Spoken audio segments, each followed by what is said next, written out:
আর mother শরীফের বিষয়ে আপনারা যারা দান অনুদান করতে চান এই বিষয়ে আমার সাথে যোগাযোগ করবেন।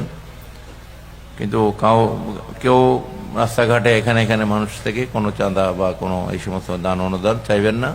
ব্যক্তিগত পর্যায়ে যারা ছোট দান হলো ব্যক্তিগত পর্যায়ে সেটা আপনারা দেবেন। এটা নিয়ে এলাকায় এলাকায় কোনো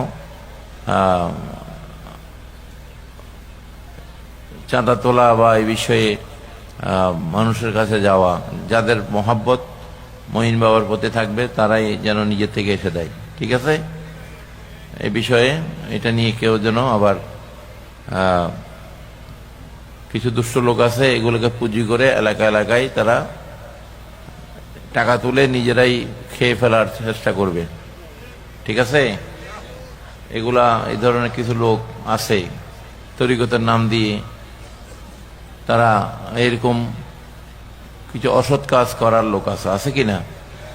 তো আপনারা সতর্ক থাকবেন। এই বিষয়ে নির্দেশনা কঠোর। আমরা এই বিষয়ে আমরা সরাসরি যারা দিবে তারাই তাদের থেকে নেব।